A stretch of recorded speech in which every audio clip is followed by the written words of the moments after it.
This afternoon we have Greg Westfall, and he's going to show you why I got so excited when I found a painless way to save legs that otherwise would be amputated and to regrow muscle on patients that have been stroked and have paralysis, and to actually see improvement in diabetic measurements on diabetic gangrene so they don't need to cut their leg off. Painlessly getting deep muscle stimulation with what I call Tesla-based concept, where everybody had a muscle stimulator. Everybody has them, but none of them did it right. They didn't remember that they had to go very high voltage and very low amperage, and then it won't sting and it won't bite and it won't hurt the skin, and it will be with AC current. So anything that people tell you, oh, you can't be helped, it's all helpless, nobody can be helped. Remember, I have seen in my own body what I can do with the PEMF, and it was an eye-opener, and it would be my hope that every family will have one PEMF amongst them, and each one will pay $125 a month, and they'll each take it for a week, and they'll have their family healthy. But not everybody's going to get that done. But Greg has made it possible for us to have FDA-approved devices that actually can be leased for as little as $250 or $300 a month, making it affordable so that no one has to go without the benefit of the physics. We all talk biochemistry, my vitamin C, I love it. I love getting the lead out, my fight program.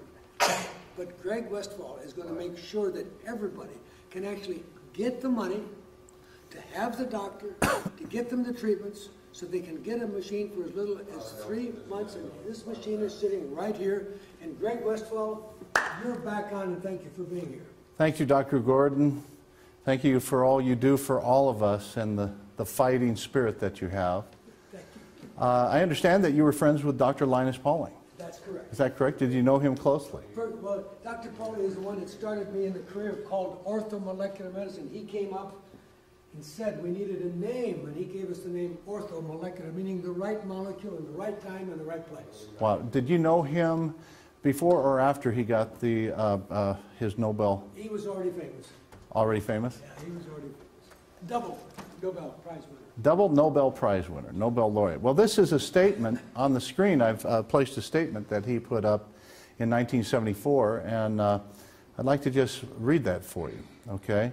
This is when the war on cancer was only 3 years old, and many healthcare experts were heralding drugs as the answer. Dr. Pauling, the double Nobel Prize winner from the USA, made the following statement, which, looking back now, is so full of foresight for the circumstance that we find ourselves in today. That it's amazing. Here's what he said.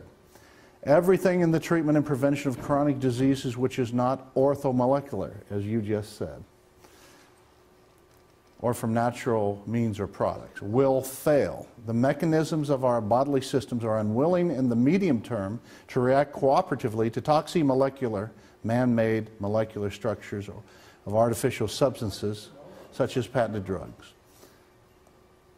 Orthodox medicine will attempt to compensate for its disregard of this maxim, which is born out of narrow-mindedness and ignorance of the laws of nature, by spending vast sums of money, by commissioning research on a gigantic scale, and by propaganda.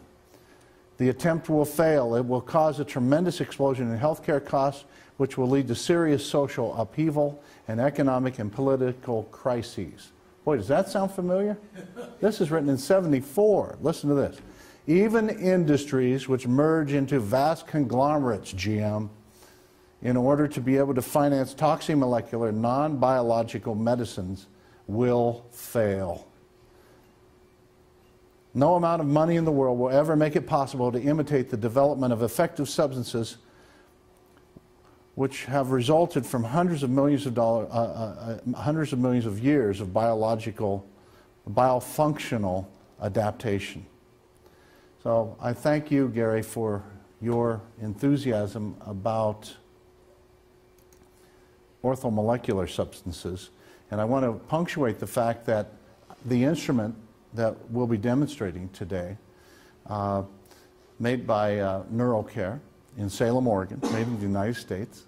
I'm Vice President of Sales and Marketing with NeuroCare. and it's an honor to be associated with the wonderful people of that company. I'm also director of business development for Renua Medical, a distributor for the product that has combined some revolutionary financing programs to make the technology available for all physicians, regardless of their credit. We have no credit turn downs for physicians acquiring the equipment to use in their practice. And we also have no credit turn downs for patients, because we felt that it was immoral to tell patients, hey, sorry, pal, you got to get your foot cut off because you don't have any money, okay? That's just wrong. Because the bean counters in this country seem to add up, well, we can't afford to give health care costs to these people. They end up in the ER anyway, okay? And here's the problem. When we cut their foot off, then they're on the public dole for the rest of their life, okay?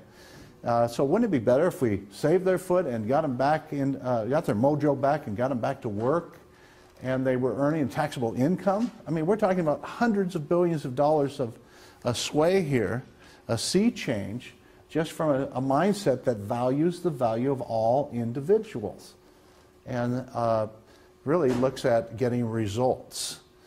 I want you to know that that's our slogan with NeuroCare, expect results. You can learn more about that if you go to renuamedical.com, R-E-N-U-A, medical.com.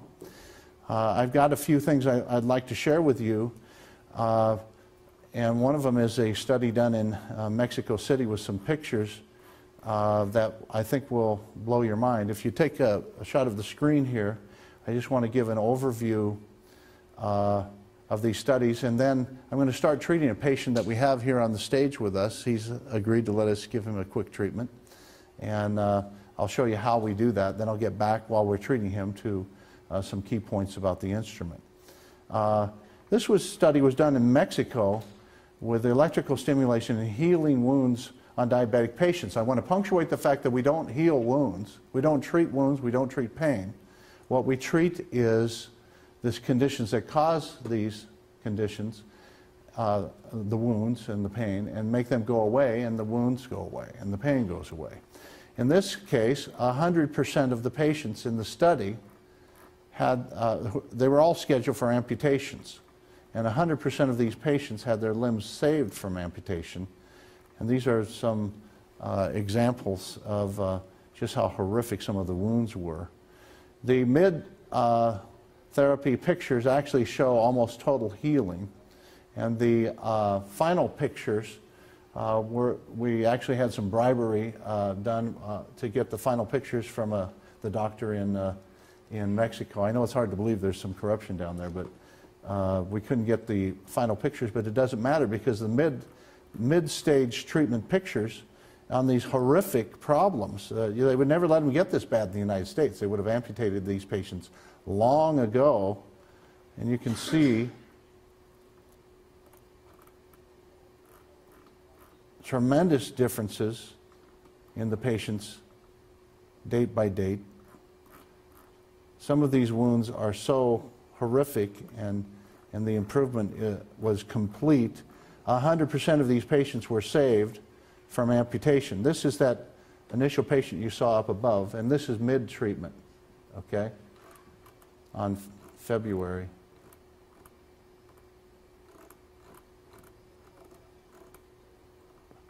Can you imagine? And it wasn't even the end of the treatment. Look at this patient. This is a patient, Jose Luis, a 62-year-old Mexican male, type 2, adult onset diabetic. Patient has had 2 toes amputated. The ulcers on the heel of his right foot is seen in the picture. His entire foot is affected by lack of circulation. His heel shows signs of callousing due to supporting his entire weight on the back of his heel. Treatment began on November 13, 1996. Granulation was seen within 3 days. By the way, granulation is always seen by the 6th treatment on the 3rd day if you're treating twice a day, always. This is what's remarkable about this instrument. This is why we say expect results. It's quite remarkable to be able to say that in a meeting on video like this. So everybody understands when the 6th treatment, what would a typical treatment sound like? Treatments were 45 minutes, and we would hook up the bottom of the foot, metatarsals, to the anterior tibialis. outside of the shin bone on the lower leg, and we treat both legs that way. Sometimes if they had edema going up the legs into the thighs, we would also maybe go inner and outer thigh. Okay, but here's November 22nd. Treatments were given twice a day, and they were given in the clinic. The patients had to walk to the clinic to be treated because they didn't trust giving the patients the machine in Mexico. So some of these poor patients had to walk on these feet back and forth to the clinic. Each treatment was 45 minutes. After granulation was seen, treatment was continued for an additional 10 days. At completion of the 10 days, this patient started on a once-a-day treatment.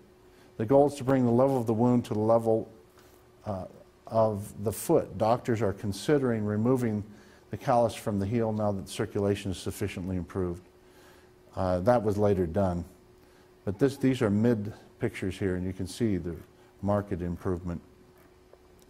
This is Dolores, a 58-year-old Mexican female, type 2 diabetic, for 18 years. Patient entered the hospital on May of '96 for treatment of infection in a diabetic ulcer on her left foot. The doctors opened the wound to look for infection. By November of 16th, '96, her ulcer had progressed so drastically that the bone in her heel was exposed. She was scheduled for amputation, as were all of the patients. Treatment was begun 45 minutes on 11/19, 2 45-minute treatments a day. She had to walk back and forth to the clinic on this foot. If you can imagine, I mean, it's just hard to believe the suffering that goes on in the world, and all of the amputations that have been performed that didn't have to be performed. She had an infection, an E. coli infection that she got in the wound. The infection was treated with specific antibiotics, was eliminated, and she went from this at the start of treatment, mid-treatment, a couple weeks into the treatment, about 10 days. The patient had a total resolution of this, and they saved her foot from amputation, similar to this. Look at this wound, from here on November 4th to here. Can you imagine? And this is mid-treatment. This is not even complete. You can see the patient's well on the way to complete and total healing. The wounds that we've seen, some of the wounds we've seen, you can actually run a wash rag all the way through these wounds. It's quite remarkable. This patient, Salvador, 50-year-old Mexican male, type 2 diabetic for 18 years. Patient has had an ulcer on his right leg, which took 6 months to heal. He was hospitalized with that problem for 2 of the 6 months. He then burned both of his feet on hot cement. The burns became infected. He was hospitalized for 28 days. The left foot healed during his hospital stay. How could he burn his feet on hot cement? He's got neuropathy. He can't feel it, right? One of our doctors in New York City is an OBGYN working with our incontinence program. And as a matter of fact, she was Mayor Dinkins' wife's OBGYN. And she's referred several doctors around the country to us because we have a program where our doctors become our detail reps. And we actually have love in the program for them as they share with other doctors, because we're set up like a pharmaceutical company with a marketing organization, and we give online PowerPoint presentations through our GoToMeeting, so that the doctors don't have to present. They just tell their friends, look, this is fixing my patient's diabetic neuropathy, fixing their range of motion, it's fixing their incontinence. You need to be doing this. And so we don't think there's anything inappropriate about rewarding the doctors who bring us, because that's what we would be doing for a sales force, okay? And there's no better way to kill a sale than to have a disconnect between the buyer and the seller in terms of speaking intelligently about a subject. I remember I heard one guy you didn't know say to the doctor, now let me tell you about that automatic nervous system. He called it the automatic nervous. Sales dead, okay. You want to be able to connect and speak intelligently, and there's no better peer-to-peer connection than a peer-to-peer connection when a doctor is sharing out of the goodness of their heart what happened for them in their practice. So as a company, we've put together a structure that actually rewards those people that share with other professionals, because we need to get the word out there. She had, this doctor in New York City had a aunt who had neuropathy and was resting her foot against the heater to heat it in the wintertime, and did not have any feeling in the foot. She didn't realize she was cooking her foot. And she spent several, about a week in the hospital around Thanksgiving one year because of that problem. Sorry, I've got a phone in my pocket and it's vibrating. My sound man's telling me we got a problem here. Sorry about that. Let me just set this phone down over here. We'll let him ring away. At least I had the ring off. Could have been worse, right? Imagine the joy in people's lives when they have these wounds completely healed. We've gone to assisted living centers where people have 6 or 7 wounds like this on their feet, and they're completely resolved after several weeks of treatment. And I mean total healing. It's a bold statement to say, always we have granulation by the 6th treatment on the 3rd day, when the patients are treated twice a day.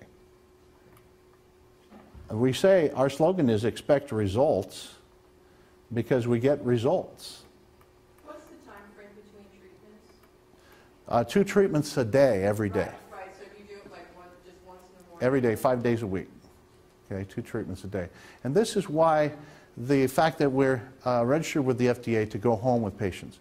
This, the FDA with medical devices really doesn't approve medical devices. They give a 510K unless you go through a PMA process with a brand new bit of technology. But there's been 50 years of electrostim equipment manufactured, over 1,200 manufacturers. And this is the first and only high voltage, low amperage AC output neuromuscular electrical stim unit, which we call True Tesla, because there have been 2 systems that have flipped the polarity of a DC output system and called it alternating current, but they missed the boat because when they raise their voltage, they have muscles take about 30 volts to contract. And with the DC output systems, even when the polarity is switched to make it appear to be alternating current, the problem is they have their amperage over 10 milliamps to get to those 30 volts. And patients can't tolerate more than that. You can actually injure a patient and cause a wound that wouldn't heal if you don't have proper perfusion. You could cause an amputation. And of course, this is part of the problem in medicine, is that the cure, you would not believe the things we've seen as a company. We get some of the worst case scenario. We had one lady, the leg was so ballooning full of edema, we could have moved it out. Even the first treatment, you would have seen a remarkable change in pitting and colorization. But instead, some bright doctor had the idea, let's just go ahead and slit along this balloon-like leg. It was like slitting a bladder. I mean, the wound got so big. We have pictures of this. I'm not showing you, but you would not believe. It pulled away from the limb in this wide open wound and sore, and it was down to the bone. And the daughter contacted us in desperation, but they were way, way, way too late by that time. And before we were able to even take action, her foot was amputated. Okay. The head of NeuroCare Canada, Tim Foster, has a sister out of Texas who was scheduled for amputation. And he began desperately researching because she was scheduled for amputation on Monday. He found out about us by an internet search and some of our success stories. In the past 20 years, we've saved literally thousands of people's feet. And we're very big in some of the ethnic groups that have horrific problems, like the Native Americans. I mentioned yesterday one of the tribal leaders said, one of the groups, the Southwestern tribes, that has for centuries eaten, lizards and a certain type of diet that they had. They've westernized their diet like the Native Americans in Alaska, and they're dropping like flies from Western diseases. And he was the one who said to the tribe, to the equivalent, we're eating our feet, basically, which I thought was an absolutely profound statement, because it's the food that they're not used to eating that's a pathogen. Food is a pathogen in many of these cases. So besides hacking at the leaves of the problem, we get to the roots of the problem with these massive muscle contractions that patients can tolerate for long periods of time. And that is a secret. The patients can't take deep contractions with DC because it can burn them and it feels like you're being electrocuted. So you have a certain limit, the amount of voltage. The other problem is we have atrophied muscles, and you need high voltage to saturate the active muscle fibers to flow over into the inactive muscle fibers in order to reverse the atrophy. You cannot do this without extremely high voltage, which is where the contractions come from, in a way that patients can tolerate for extended periods of time. And I mean, some of the patients we've had, their feet are black, it's dry gangrene. We've had wounds on the stomach that, on big obese patients that they've had for 6 years under a big obese flap. And we've had wounds on pressure ulcers on paralyzed patients in wheelchairs. In fact, one case, besides the one I was just mentioning where we healed it in 2 months of treatment by putting electrodes on either side and giving a couple 45-minute treatments a day, where it started to seep and you could see the granulation by day, third day, treatment 6. Quite remarkable when the patients haven't had any circulation in that arena. One patient I was recently called about, and listen to this, it was a patient who they'd been debreeding for 10 years, almost like a tribe that has a yak going across the savannah in Africa, and they suck the blood out to keep it alive so they can have a source of nourishment as and keep it alive. They treated this guy's pressure ulcer for 10 years and kept debriding it to the point where the surgeon said, look, I can't debride this guy anymore. I'm a 1/4 inch from the artery, the iliac artery, okay? You're going to have to do something else, okay? So then they call us, then they call NeuroCare, let's heal this wound, okay? Think about what I'm saying. When we could have healed it way back when. And what they had been doing on this patient is hyperbaric oxygen, forcing oxygen in, and the Agency for Healthcare Research and Policy did a study of hyperbaric oxygen, and there's fantastic results with that for many applications.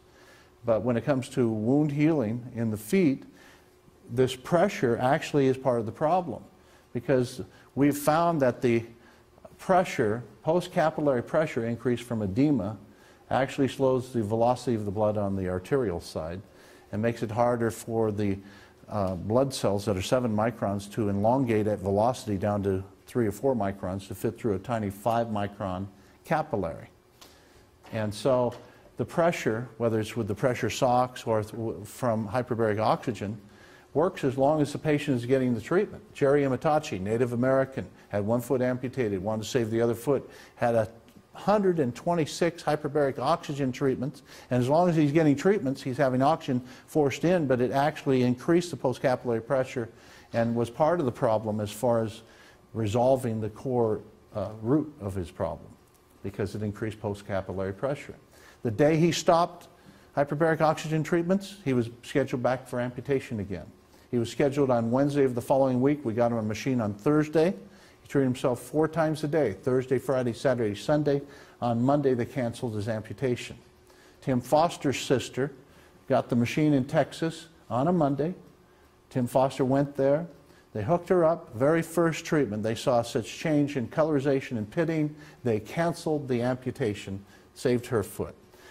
Tim Foster went back, got us approved through Health Canada, and has done this for hundreds and hundreds of patients, saved their limbs from amputation. And this is a great way to build a business, by the way. If you are one of our centers of excellence in any area, and we've affiliated with you, we're very loyal, and we're going to dance with who brung you.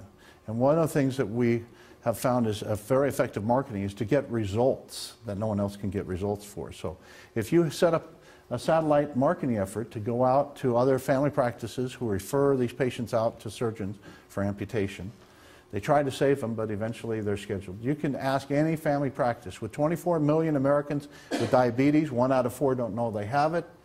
We're talking about a catastrophe of amputations that aren't needed, and an even larger pool of tens of thousands of people with balance problems because of fluid in the feet, contributing to the #1 cause of death for people over age 65, falls. And if you move that fluid out, you can get the functioning of the proprioceptive sway analysis signals going through from the feet up to the vestibular system.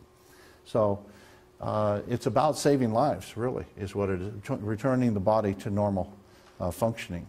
This is a patient with gangrene, and you can see another example here. Just look at the colorization difference. This patient had a foot, the toes amputated before we started, but just look at the colorization difference alone. You can see improved perfusion and why we were able to save Jerry Amitachi's feet in a period of 4 days.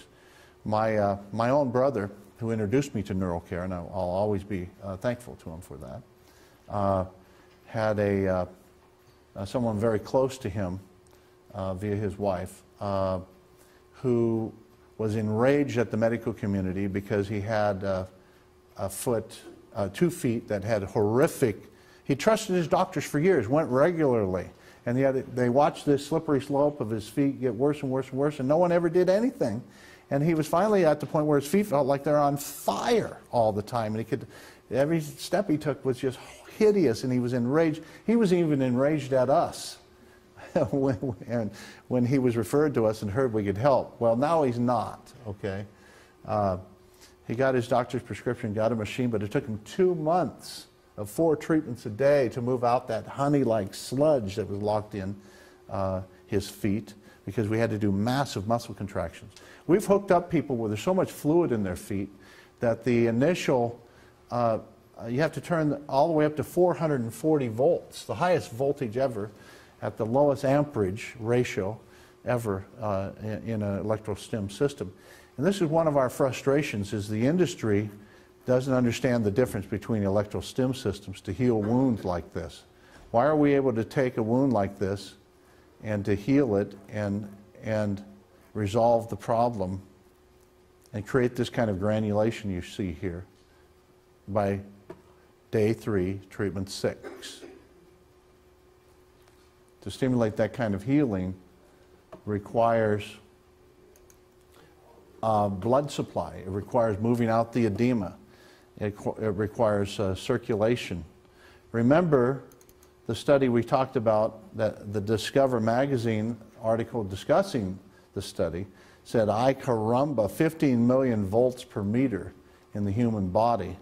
This is what was measured with a revolutionary new nano-sized voltmeter, 1,000th the size of any other voltmeter ever invented. Quite a remarkable study. This was printed in Biophysical Journal in 2007, and as far as I'm concerned, one of the most amazing studies that I've seen in a long time. It goes hand in hand with this study from Creighton University.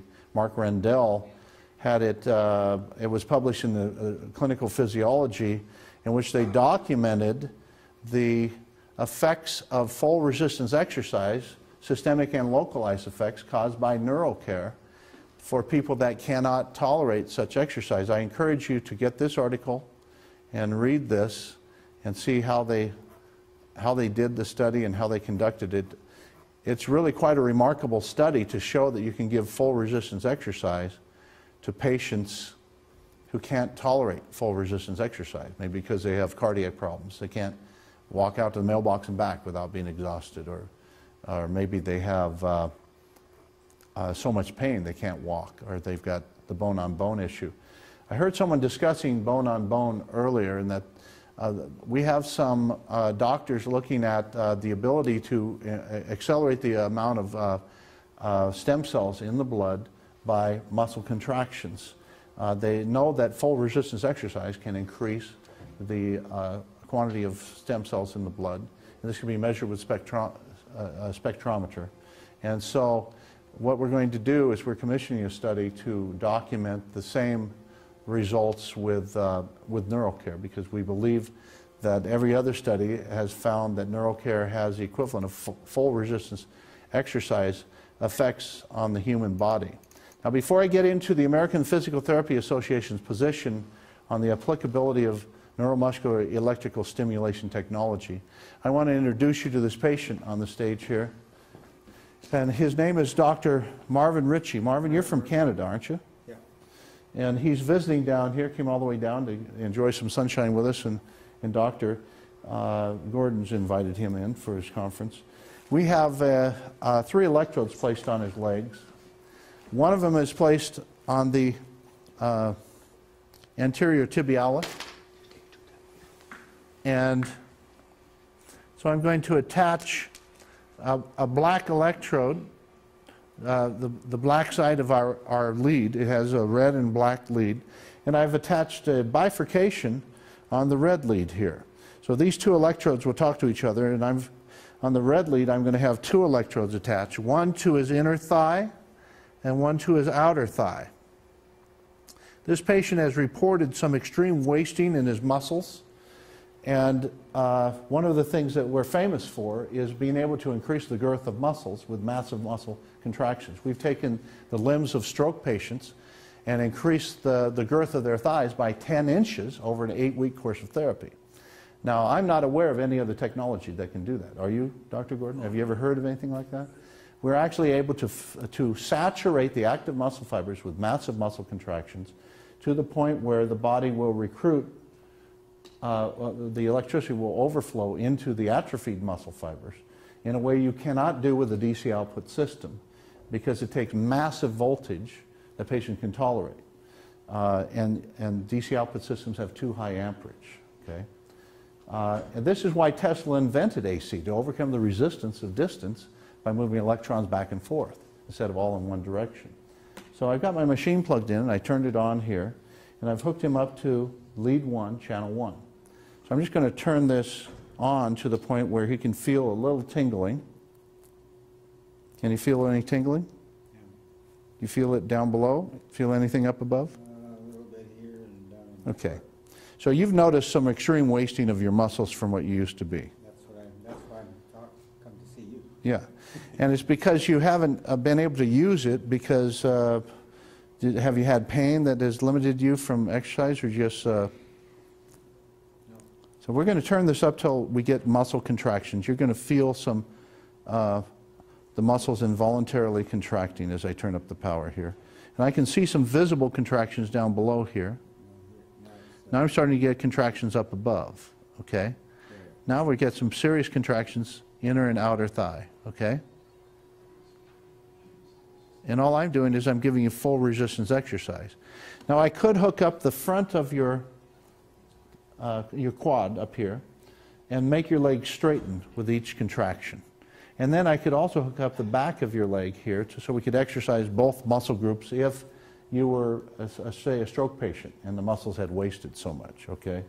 In this case, we're giving the patient massive muscle contractions, and I'm talking about serious kick butt contractions, so we're almost to the maximum point of comfortable tolerance, okay? That is pretty close. Yeah. The difference is we can't burn the patient, okay? You have to introduce patients carefully to this. Most patients, a lot of people are afraid of electricity, and they don't understand. So you have to hook their hand up with a couple electrodes and let them feel the tingling like their foot went asleep before you.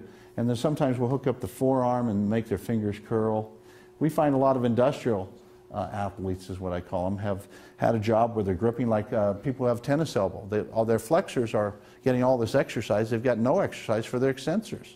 So they get a muscle strength imbalance, and we can correct that by isolating one muscle group without invoking the antagonist or the opposing muscle group. Because we find people with these imbalances all throughout their body, and we need these balances, okay? People go into spasm because the muscles are complaining that there's an imbalance somewhere. And so not only do we have to relax the muscles in spasm, but we have to then correct the imbalance by reversing the atrophy, okay? Strengthen. Instead of going and doing bilateral exercise, you want to correct the imbalance first and then do bilateral exercise. Often we see people sent off to a physical therapist where they start a bilateral exercise program and all they're doing is deepening the imbalance. Does that make sense? Okay, so the physical therapists that are well informed can have remarkable results for their patients. And this is a paper I want to spend a little time on as far as operation of this equipment. Now I have 3 other leads left open on this machine, so I could treat another patient in the room if someone else wanted a treatment, okay? I'll tell you what. Unless I asked him to turn it back on, but you can turn it back off for a minute. I'll bring her back up and start treating her. And then once we're treating the patients, I'd like to turn it back on and show some keys from this paper, okay? We'll turn it off until it comes up. One of the things I'd like you to see, you can go ahead and turn that off. Okay, we'll just unplug it. And I apologize. He was very responsive. I just gave him a little hand sign like we were in a gang, We're on your. you know. And he picked up on it. He turned it on for me. Now, you can treat more than one patient. In fact, when we wrap up today, what I'd like to do is I'd like to put one electrode on my hand, another electrode on Gary's hand. We'll all hold hands, okay? And we'll have an electrifying end to the meeting, because we did this with one meeting. We had 100 people in the meeting. We videotaped it, and everybody could feel the electricity going through. And this is the advantage of the AC output system, is overcoming the resistance of distance. We can go for long distances at very high voltage at very low amperage. In fact, we have massage therapists that put the electrode on their arm and one on the patient's thigh, and they use their hands to target the trigger points and send the electricity through their own hands. We have people that have created gloves with metallic fiber in the gloves, and they have an electrode on the gloves, and they use the gloves to target the trigger points and use all their skill of 20 years of being able to find right in there that trigger point and send the electricity through with the ultimate massage, okay? So if you take off this coat for just a minute, I'm going to just give a little diagnosis and hook up both shoulders on this patient.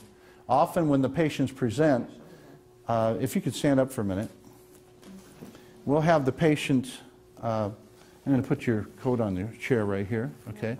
We'll have the patient turn like this, and we will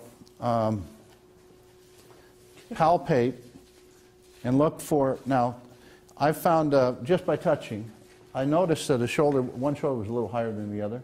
She's in spasm right here. You feel that? Yeah. People call these trigger points or whatever. We're not even getting into the trigger points and needing to know where it is and all this, because this is a muscle in spasm which is involuntarily contracting. It's tightened because maybe she's in the typing pool and she looks like this when she types. Maybe she plays violin. Maybe she is like me, where she talks on the phone with her left arm while she does her work with her right arm. We had a graphic artist the other day with pain right here, and she pushes the mouse like this all day long, all day long. And Gary saw it. One shoulder was contracting first. This muscle will contract before this muscle does. Why? Because it's already contracting. So it will start to fire with less juice with the machine. These are signatures of pain, like edema and atrophy, that are not manipulatable by clinician or patient. They're the ultimate expert witness in any personal injury case. Now, besides this, you feel, I don't have that knot here. Honestly, my back is like this all the time. So the massage therapist doesn't understand why it doesn't hurt. And then we palpate down, because often we find these imbalances compensate when we're going across, and many times we find that people had a foot injury or a knee injury, and they compensated, they started walking differently. All your stroke patients have the healthy muscles start to go in spasm eventually, because they're carrying the weight of the weak side of the body, okay? I do have a complete tear of ACL. You have what? I have a complete tear of the ACL on the left. So she has a complete tear of the ACL on the left, and often, like a kid with the building blocks, they get off to one side, then they come back to the other side, then they come back to the other side. We see this flow all the way through the spinal engine, and all the way through that old song, the knee bone's connected to the thigh bone, okay? It's amazing how the body compensates for these things. And so this, you have to treat the entire patient. Now, she mentioned something, go ahead and sit back down right here. What's your name? Lynn? Lynn. And we have your permission and full release to videotape this? Yeah, it's not a problem. And same from you, doctor? Thank you very much. That's on video for you, okay? What I'm going to do with Lynn is I'm just going to open up a new set of electrodes here. And we treat these electrodes with hydrogen peroxide, 1/3 hydrogen peroxide, 2/3 water spray after use, and stick them back on their plastic pads and stick them back in their case, and they'll last for a long period of time. The hydrogen peroxide is to protect against cross-contamination. We have the highest end electrodes that we recommend at NeuroCare, because these are a key interface with the patient to get the best outcomes. So all I'm going to do with Lynn is hook up both shoulders, the trapezius, and see if one shoulder starts contracting before the other. There have been occasions where I've hooked up a patient with both shoulders and I had a short in a wire and one shoulder was contracting, but it has to have electricity coming from both sides, okay? So I would then switch to determine if it was the wire. I switched the wires, and then in switch I had contractions on the other side, okay? So it's possible to make a mistake with the instrument in that regard, so you need to know what you're doing. I'm simply going to take one lead and hook up both electrodes so that the electricity is going to go from the black wire to the red wire. And it's going to alternate back and forth, back and forth, back and forth. I'm going to turn this up from a quick diagnosis. This is a great tool in the practice for clinicians with patients because when they're imbalanced, they can see that they're imbalanced. And they can realize there's no parlor trick here. I'm going to turn this up until Lynn can feel a little tingling like her foot went asleep. You feel that? Yeah. Okay. Okay. Now I'm going to, she can only feel it. We don't have any visible muscle contractions at this point. It's on the left and the other is on the right. Okay. You can feel it more on this side than the right. Now why would that be? Because she's in contraction on this side. So she's going to get more. And we're going to turn this up till we see visible. I'm already seeing some visible muscle contractions here on this side. It may be hard to see from where you are, but let me see if I see any on this side. Okay. So I'm about where I hope to be, about 10 on the dial. We start to see visible contractions. Now let's turn this up till we can see contractions on the other side. I can feel them if you can't see them. This is maybe my posture. Okay, let's turn it up a little bit more. Now, if she's relaxed, the machine is hunching her shoulders, okay?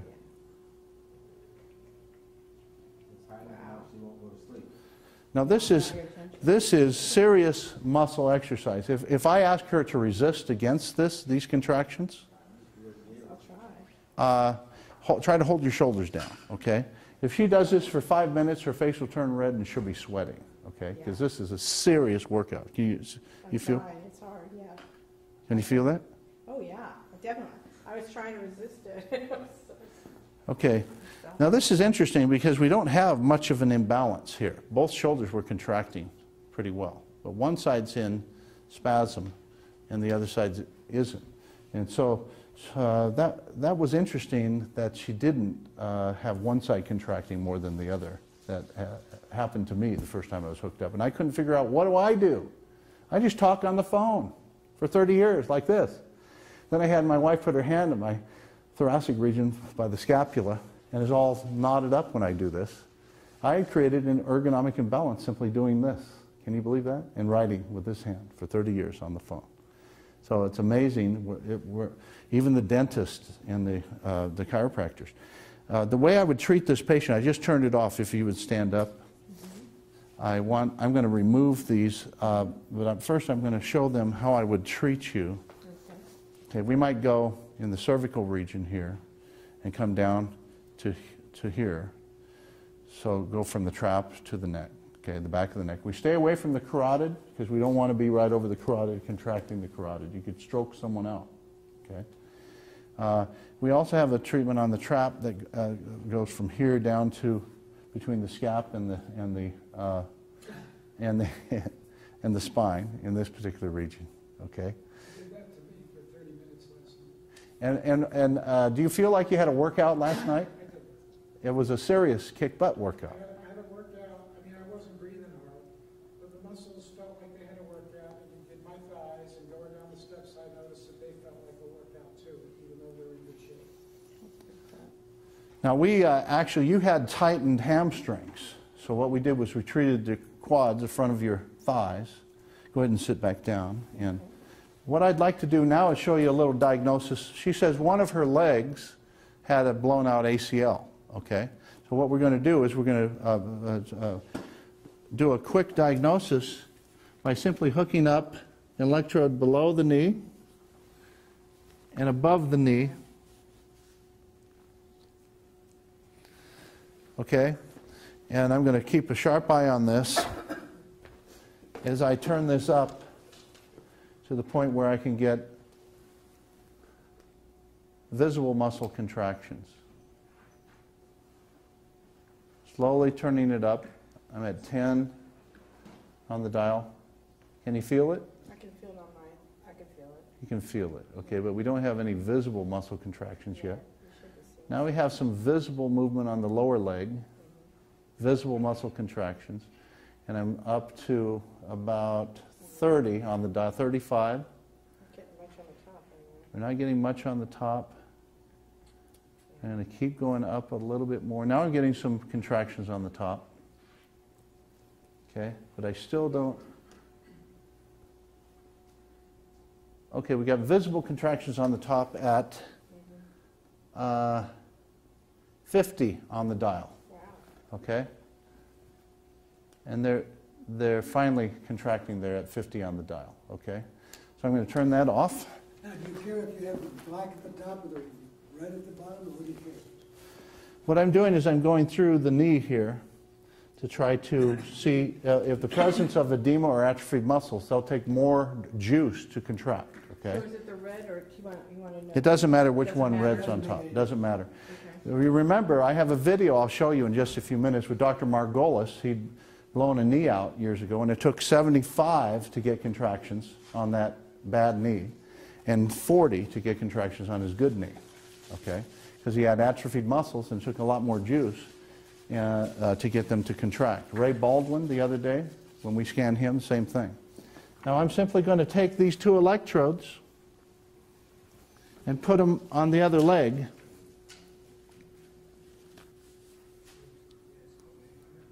Let's do the same thing, okay? The outer thigh. Okay, watch this. Okay, I'm going to turn this up. I'm at 10 on the dial. Can you feel it? I can feel it. You Okay. said you were doing this as a test for the ACL. What were you testing? I'm looking for edema.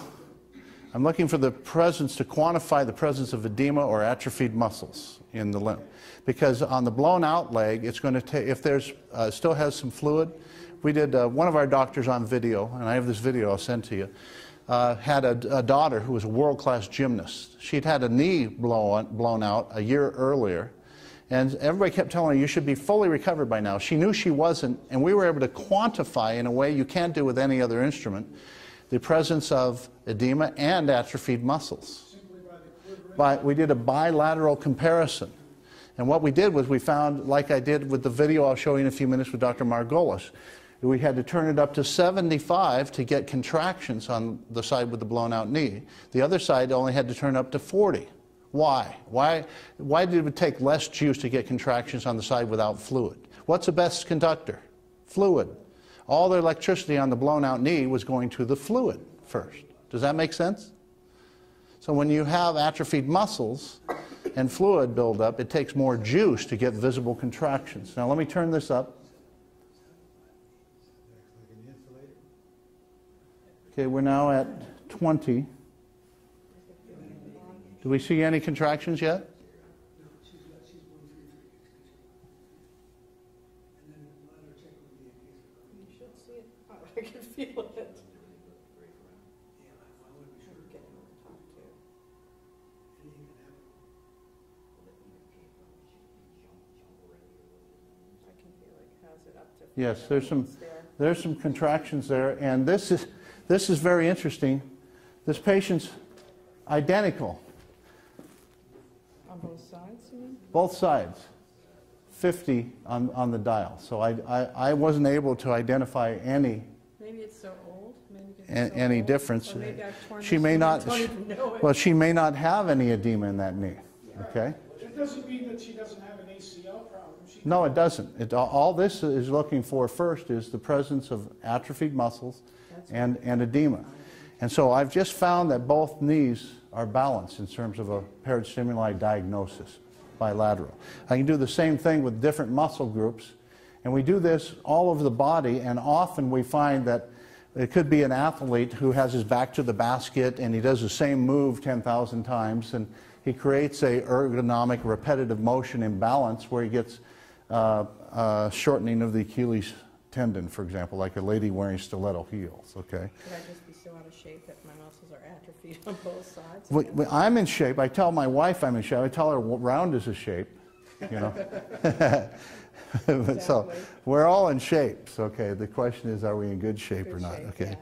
But I think feeling comfortable with who we are and then trying to get better as best we can is important. I wanted to test the imbalance there, and so far I'm striking out, finding imbalances in this patient, okay? If you hook up this patient and you take this and you just treat the lower leg. Let's say that she had edema on her feet, a diabetic foot patient. I would take one electrode and put it on the bottom of her foot here, and I'd put the other electrode on the side of the foot here, and I would turn this up. Go ahead and rest your foot now. Okay. I would turn this up, and often the patients start to get movement in toes. They haven't moved in 20 years. The pitting goes away, the colorization goes away. A very short, quick treatment. Suppose there's no surface there, suppose it's infected or there's a wound there and you can't put that electrode on.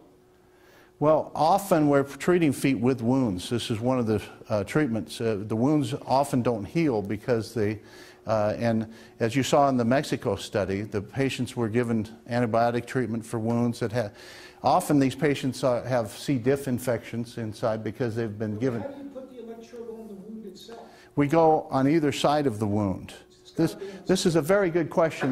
In 1998, Medicare was going to stop reimbursing for electrostim because all of these wound studies were showing you put them inside the wound and one outside, you put a positive or negative, and it was very confusing, and Medicare was thinking, how can everybody be right? And so they were going to cancel all reimbursement, and they instead, the general counsel for the American Physical Therapy Association contacted Tom Oliver, the founder of NeuroCare. We have the fax, all the original faxes that were sent, and they asked him, please help us save reimbursement from Medicare.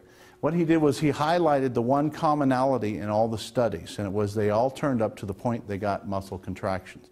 And the studies that were effective, to some degree or another, something's better than nothing with a diabetic. Even a cheap seat, DC output electrostim system is better than nothing for a patient with neuropathy on the foot. Here's where I have an objection. Many patients go ahead and have amputations and don't try the true Tesla high voltage low amperage because they say, well, I tried electrostim, it didn't work. Or worse yet, their clinician puts the patient at risk because they don't have the knowledge of our technology. They lump it in the same box with all other electrostim. And this is something that shouldn't be, and we as a company have to do our job to get the word out to clinicians that there's a difference with true Tesla compared to the other, all of the other. Like a wheelbarrow and a Learjet, they're both method of transportation, but one's a little faster. Wow, that's a good analogy.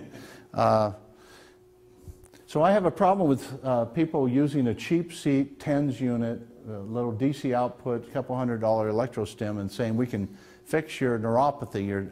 And they don't differentiate, they just say neuropathy. They don't say circulatory neuropathy or diabetic neuropathy. I mean, there are types of neuropathy that we can't fix. Let's say that someone got exposed to those pesticides. As a kid, they spilled them on their skin or they breathed them in through the car window, and they're damaging nerves at that point. And there's nobody, I mean, there's certain things you can do, certain technology, but as a general rule, there are certain types of neuropathy that are very difficult to resolve. And we're great for diabetic and circulatory neuropathy. We can always help patients with diabetic and circulatory neuropathy.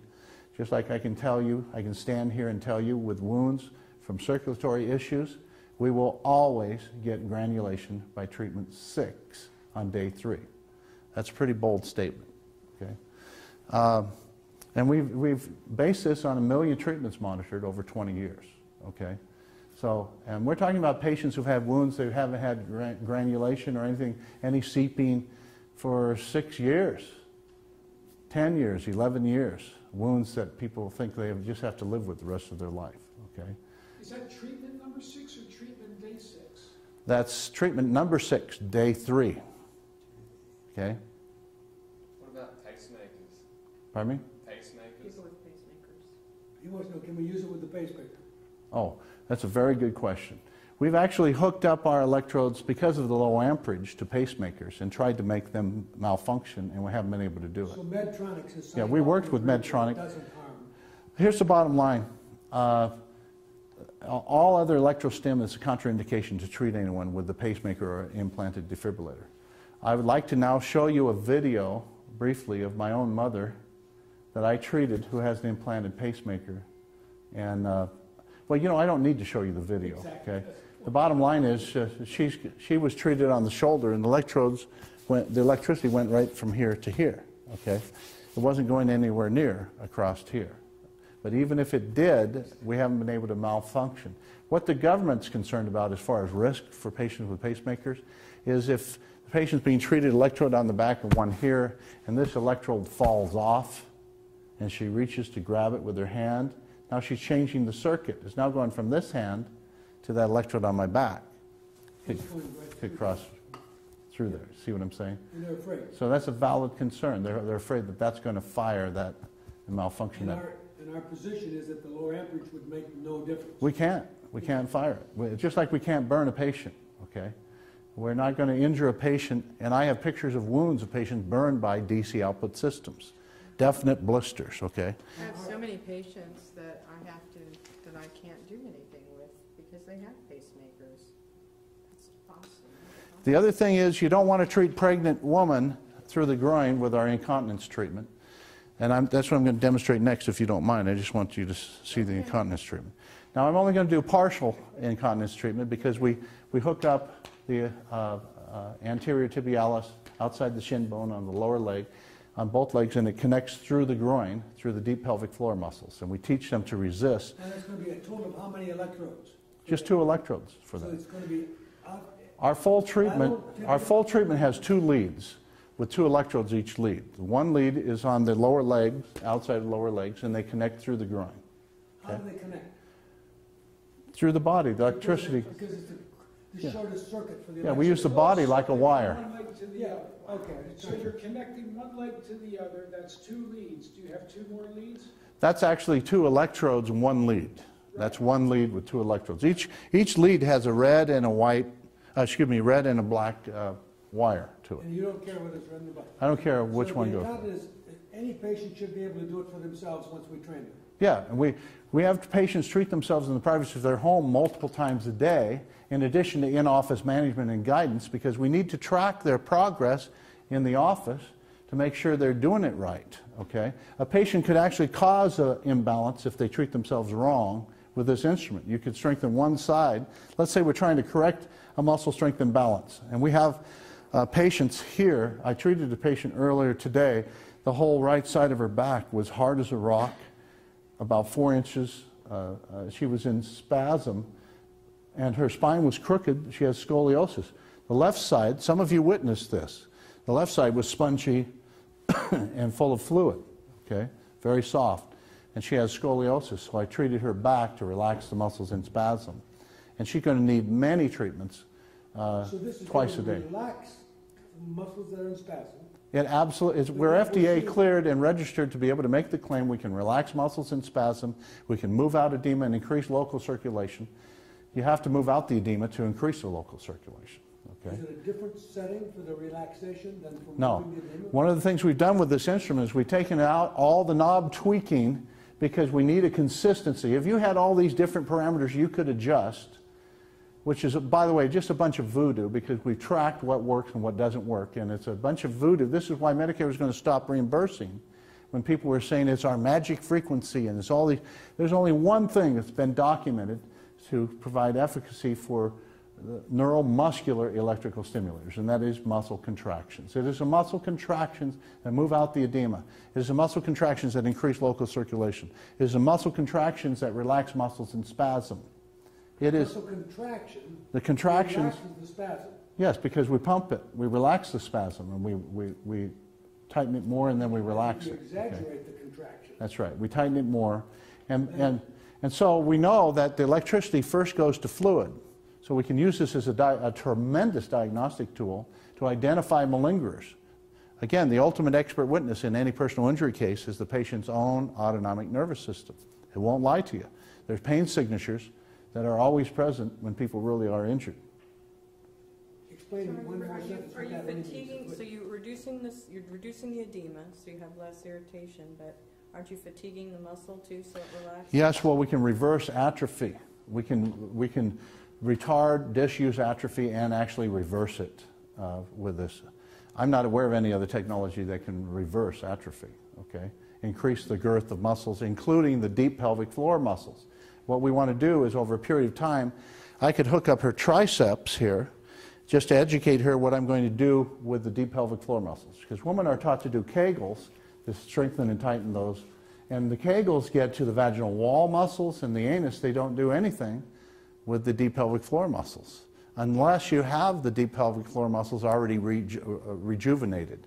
When you put that, so you're putting a lead here and a lead here. No, on the outside of the on the lobe. outside. Can the women actually feel that in their pelvis?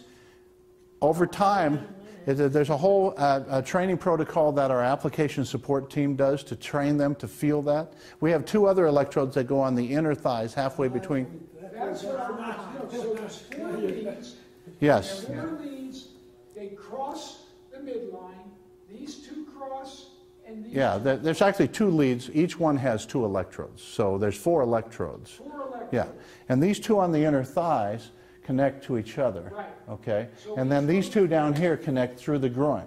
Okay? And we can overcome the resistance of distance. If we all hold hands in this room with 2 electrodes on 2 people here, the guy on the far end would represent the pelvic floor muscles. Okay? And we could go through 50 people to get to them. We can overcome the resistance of distance with AC, with Nikola Tesla's invention of alternating current, in a way you cannot do with DC. If our electricity on the big power lines was transmitted via DC, the cables would have to be 12 feet in diameter because of the resistance of distance. You have the same resistance issues in the human body. Will all incontinence cases be treated with those same placement of electrodes? Nothing confusing. We're not going to change from patient to patient. All incontinence is going to have a total of 4 electrodes, 2 leads. Yes, our application support people do have some exceptions to if there's been some denervation issues or some spinal issues, impingement issues, because there are certain nerves that go to, you know, the bowels. So anybody that we get that started on incontinence and has rented the machine is able to call the 24/7 service? Yes, we have 24/7 application support, and this is designed to support our patients and our doctors because we're serving in long-term care facilities, okay, where we have patients at all hours of night coming out of the hospital after, you know, hip surgery, and they need some treatments, move out the edema, et cetera, et cetera. So, is the incontinence as certain as the exciting results on granulation? no, because incontinence could have any different genesis, if you will. You might have herniation, might have lost bowel control from a lumbar herniation. Okay, so we need to look at more things than treating a localized wound. It says expect results. If they're seeing no change in their frequency of then we'll urination, guide them to change the placement. Now, one of the things that the clinicians are excited about who are involved with excuse me, surgery is that they normally draw from a 10-mile radius to do the surgeries in their hospital. And with our program, they can draw people who come from 5 hours away with the hope of avoiding surgery. So the 20 to 30% of patients we can't fix, and I don't know what that percentage is. Those are patients who definitely need surgery. They might need that sling, you know, they might have a prolapse uterus.